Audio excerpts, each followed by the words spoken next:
বিসমিল্লাহির রহমানির রহিম। Promotion for ল এর পক্ষ থেকে আইন শিক্ষার্থী বন্ধুরা আসসালামু আলাইকুম।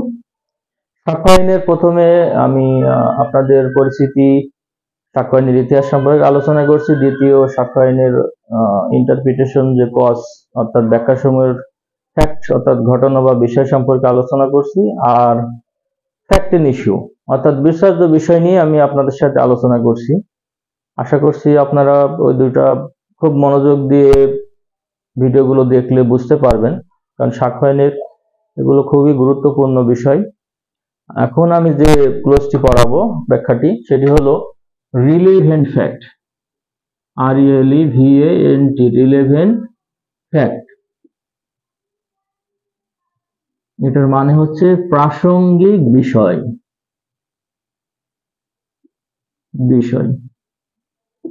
এখন দেখেন এই প্রাসঙ্গিক এই ভাষাটা সাক্ষ্য আইনে কত আইন এবং কতগুলো ধারায় আছে আপনি নিজেই বুঝতে পারবেন। যেটা প্রাসঙ্গিক, এটা অপ্রাসঙ্গিক, এটা আদালতে বিজ্ঞ আদালতে প্রাসঙ্গিক, এটা প্রাসঙ্গিক না, এটা গ্রাহ্য অগ্রাহ্য, এটা রিলিভেন্ট, এটা ইরিলিভেন্ট। এ ধরনের যতগুলো বিষয় আছে দেখবেন যে প্রাসঙ্গিক বিষয়, ফ্যাক্ট ইন ইস্যু, এগুলো নিয়েই। তা আপনি এই প্রাসঙ্গিক বিষয়টা যদি খুব ভালোভাবে জানতে পারেন তাহলে সাক্ষ্য আইনের পরবর্তী যে ধাপগুলো আছে আপনার ভিতরেও খুব ভালোভাবে বুঝতে পারবেন। কারণ এরপরে আপনার আছে ডিজিটাল যে এভিডেন্স গুলো আছে 3 ধারায়, সেগুলো আমি এভাবেই আপনাদের ব্যাখ্যা সহকারে বোঝাবো। ডিজিটাল রেকর্ড অথবা আপনার ইলেকট্রনিক স্বাক্ষর বা ডিজিটাল স্বাক্ষর, ফরেনসিক যে বিষয়গুলো আছে সেগুলো আমি আলোচনা করব।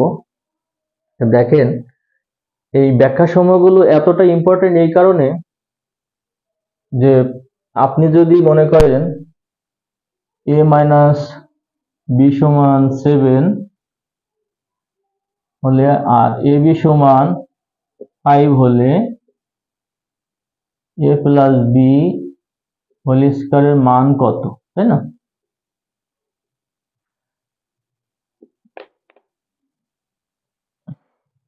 এই সূত্রটা যদি আপনি না জানেন তাহলে এই মানটাকে আপনি বের করতে পারবেন? a + b হোল স্কয়ারের মান নির্ণয় সূত্র যদি না জানেন, হ্যাঁ, a + b হোল স্কয়ার সমান কি a - b whole square plus 4ab। তাহলে এখানে আমরা যদি মান বসাই, b = 7 আছে, 7 স্কয়ার দিলাম প্লাস 4 ইনটু এখানে মান আছে 5, তাহলে এখানে দেখেন 49 প্লাস 20 সমান হচ্ছে 69। এই যে এই সূত্রটা জানলাম দেখে এই অঙ্কটা আমাদের কাছে খুব সহজ মনে হলো। ঠিক সাক্ষ্য আইনের ফ্যাক্ট, ফ্যাক্ট ইন ইস্যু এবং রিলেভেন্ট ফ্যাক্ট, এই তিনটা যদি আপনার জানা থাকে তাহলে সাক্ষ্য আইনের বাকি যে ধারাগুলো আছে এগুলো আপনি বুঝতে সক্ষম হবেন, বুঝতে আপনার কাছে সহজ মনে হবে। যাই হোক, আরেকটা উদাহরণ দিয়েও যদি দেখানো যায়, যে মনে করেন একটি গাছ, এখন এই গাছের এখানে যদি আপনি মই দিয়ে ওঠেন তাহলে আরেকজন ব্যক্তির হেল্প লাগতে পারে, কারণ আপনি নামার সময় বা ওঠার সময় এটা পড়ে যেতে পারে। আর যদি আপনি নিজে গাছ দিয়ে উঠতে পারেন গোড়ার থেকে তাহলে আপনি নামতেও সুবিধা হবে। তো এই কারণে সাক্ষ্য আইনের প্রথম অংশগুলো যদি আপনি খুব মনোযোগ দিয়ে পড়েন তাহলে সাক্ষ্য আইন পরবর্তী সহজ হবে। যাই হোক, এখন আমি রিলেভেন্ট ফ্যাক্টের বিষয়টা আপনাদের বলি। প্রথমে সংজ্ঞাটা বলি। আপনারা ফ্যাক্ট ইন ইস্যু পড়ছেন, সেই ফ্যাক্ট ইন ইস্যুকে নিয়েই রিলেভেন্ট ফ্যাক্ট অর্থাৎ বিচার্য বিষয় অর্থাৎ ফ্যাক্ট ইন ইস্যুর সাথে বিচার্য বিষয়ের সাথে যাহা কিছুই সম্পর্কযুক্ত তাহাই প্রাসঙ্গিক বিষয়। তাহলে দেখেন সংজ্ঞাটা কি বললাম, বিচার্য বিষয়ের সাথে যাহা কিছুই সম্পর্কিত তাকেই প্রাসঙ্গিক বিষয় বলে।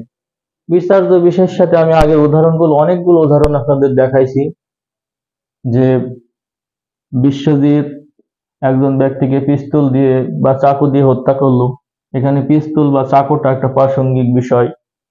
আবার রহিম একজনের বাসায় মোবাইল চুরি করার একটা অভিযোগ হলো, এখানে মোবাইল হচ্ছে একটি প্রাসঙ্গিক বিষয়, চুরি একটি প্রাসঙ্গিক বিষয়, মোবাইল একটি প্রাসঙ্গিক বিষয়। তারপরে হচ্ছে আপনার একটি স্থানে এক ব্যক্তিকে হত্যা করা হয়েছে এবং সেখানে একটি রক্তমাখা লাঠি পড়ে আছে, সেই লাঠিটা একটা প্রাসঙ্গিক বিষয়। অথবা দেখা যাচ্ছে কোনো মৃতদেহের পাশে বিভিন্ন আলামত পাওয়া যায়, অর্থাৎ রক্তমাখা জামা হতে পারে, চুল, অথবা দেখা যাচ্ছে যে যদি ধর্ষণ হয় সেখানে সিমেন্স অথবা রক্তের দাগ থাকতে পারে, ধস্তাধস্তি চিহ্ন, সেগুলো সবগুলো কিন্তু এখানে প্রাসঙ্গিক। বিচার্য বিষয় থেকেই প্রাসঙ্গিক বিষয়ের সৃষ্টি। দেখেন যে বিচার যাহাই বিচার্য বিষয়ের সাথে সম্পর্কিত তাহাই প্রাসঙ্গিক বিষয়। আপনারা দেখেন আরো সাক্ষ্য আইনের অনেক ধারাতেই প্রাসঙ্গিক বিষয়টা নিয়ে আলোচনা করা আছে। দেখেন 24 ধারায় বলছে কি, প্রলোভন ভয় ভীতি প্রদর্শন ছাড়া যদি সাক্ষ্য দেয় কোন আসামি তাহলে সেটা বিজ্ঞ আদালতে প্রাসঙ্গিক, আর যদি প্রলোভন ভয় ভীতি মাধ্যমে দেয় তাহলে অপ্রাসঙ্গিক।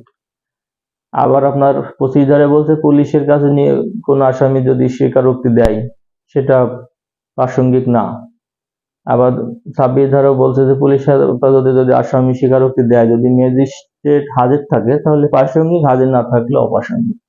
27 ধারা আবার কি বললো, যেটা আমি আগেই বলছি, যে একজন আসামি একটা অফেন্স করছে, একজন ব্যক্তিকে হত্যা করছে, সে চাকুটি একটি পুকুরে অথবা কোন স্থানে পুঁতে রাখছে, পরবর্তীতে তার মাধ্যমে উদ্ধারকৃত ওই আলামত, ওই চাকুটি বিজ্ঞ আদালতে কিন্তু আবার প্রাসঙ্গিক। আবার ওই 32-এর একেও আপনার একটা কথা বলছে যে মৃত্যুকালীন জবানবন্দি দেওয়ার পর যদি ওই আসামি যদি মারা যায় তাহলে ও যে মৃত্যুকালীন স্টেটমেন্ট অর্থাৎ যে দিয়ে গেল, ডেইং ডিক্লারেশন যেটা দিয়ে গেল, সেটা বিজ্ঞ আদালতে প্রাসঙ্গিক হবে। আর যদি না মারা যায় তাহলে সেটা সমর্থনমূলক সাক্ষ্য হিসাবে যাবে।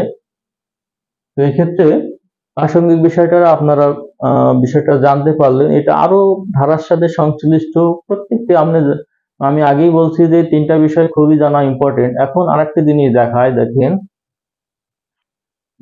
যে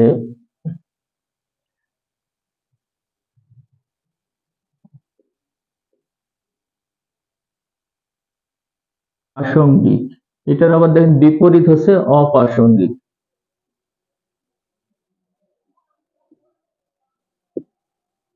আচ্ছা, এটা আবার দেখেন আরেকটা ভাষাও ব্যবহার করা হয় যে গ্রাহ্য, আর এটা আবার দেখেন অগ্রাহ্য। আবার আরেকটাও বলে গ্রহণ করা হয়, আবার এটা আবার অগ্রহণীয়। আবার দেখেন যদি ইংলিশে বলা হয় রিলেভেন্ট ফ্যাক্ট, আবার এটার বিপরীত শব্দ হলো ইরিলেভেন্ট, RELIVANT,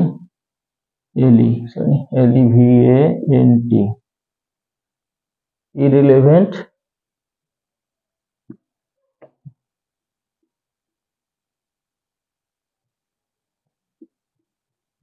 ফ্যাক্ট।